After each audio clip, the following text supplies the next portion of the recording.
Warm welcome to social sciences classes, all young minds. Today we are going to come across problems of migration in this video. In the previous video, last video, we came across rural to urban migration. Here we are going to come across problems of migration or problems faced by migrants. Now, when we come across these problems, let us classify them. Let us classify them into categories. What I mean is, what are the problems faced by male migrants? What will be the problem faced by female migrants or children? We are going to come across three categories of. We got classified into three categories. Male migrants, when they go, leave their native place and go to some other place.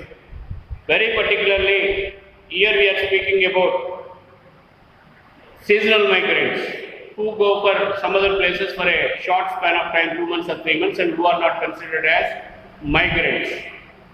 Right. These people who migrate to new places, they don't get any social welfare benefits. Social welfare programs available. They can't avail anything. Why? Because it's a new place. See, if they are in their native place, they will have a ration card, white ration card or some other ration card, where they can avail some food grains at subsidy prices. But once they leave their native place and move to some other place, there is that ration card what they have that will be not accepted by ration dealer over there or fair ration dealer over there. Why? Because they don't belong to the district. And according to districts, the quota is allotted to poor people. So they won't get it. What happens? They have to spend more money for food grains. If total family goes, that also more expensive. Apart from that, social welfare programs like health insurance or health care are not taken as the responsibility of that particular authorities, government authorities where they work. In their native place, they may have Arogyasri in Andhra Pradesh. They went to Karnataka. Let us think. There in Karnataka, no Arogyasri. If you go to Telangana, Andhra Pradesh, it is there. But there is no provision, such provision. So they have to spend on their health. And coming to the case of the male who are working in, or male or female who are working in some construction activity. Construction activity is accident prone. If they fall down during the work, the builder will never take care of, or employer will never take care of providing them health facilities. They have to suffer. They have to take their own care.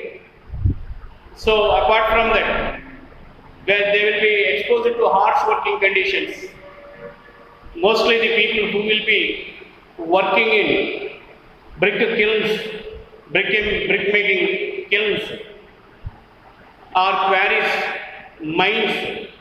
These people are exposed to harsh and unhygienic conditions. Unhygienic means which are not conducive for happy living, which are not having any neatness or tidiness.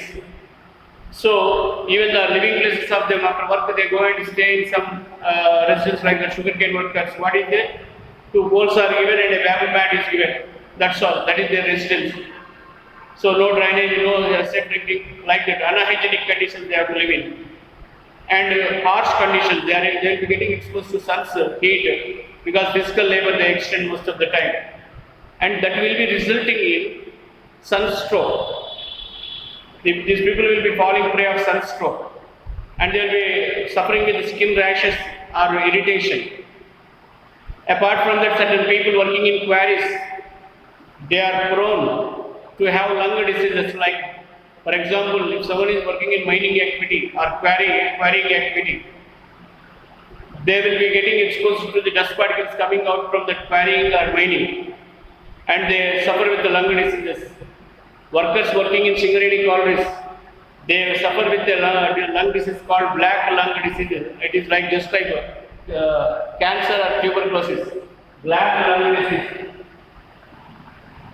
Because they inhale coal, the dust powder of coal, the flakes, they inhale the dust powder of coal. That's why they suffer with, most commonly suffer with the miners who will be coal pillars, who will be going into the mining, into the mines. They are suffering with black lung diseases. Of course, nowadays open cast mining came, which is done mostly by the vehicles only. Right, black lung disease. So mining activity or quarrying activity, they are exposed to lung diseases or sunstroke or skin irritation and so on. This is the story of male workers. Apart from that, male or female workers, apart from that, they are supposed to expose to new living conditions, food habits which are not known. They don't know the language. If I go to Karnataka, I don't know what is Kannada. And they feel a mental stress by leaving their native place.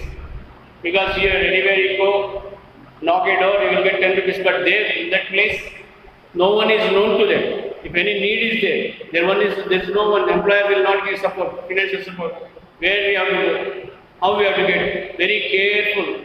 All the time they should be very cautious and careful in working and so on. This brings a big stress. Even you too know, when exam is there, you will be feeling stress because that area I did not cover, this area did not cover, you are trying to complete. So this all brings a stress, unwanted stress. Getting exposed to new conditions where they don't know language, where the food made over there is not similar to us. Even with a pickle in our home, in our Telugu states, we can be happy. But there, even a curry is given where the salt is not there. Black pepper is used, and proper composition of salt, black pepper also not there. And here and there we see watery things. We can't eat, but still we have to eat. This brings a stress and mental strain upon the migrant workers. Okay, leave it. Now we come to the women workers. Women workers don't have any maternity leave facility. Maternity means when they conceive. Surely government, if they are in public sector, they will be getting some 5 months before only. The minute they enter into fifth month, women will be given maternity leave, and after 6 months, after delivery, they can attend their duties. That maternity leave is available in the organized sector, but it is not there in this unorganized sector. And as early as they give birth to the baby, immediately they have to rush to the work. If not, they will be under loss of pay. So they have to work, they are forced. Okay, now coming to the children, babies, infants who are given birth, they will not have any creche, CRECH, creche means baby care centers. So, baby is carrying around mother to the workplace where the accused dust will be coming. They will be making a cloth like a cradle, and baby will be made to be there under the tree.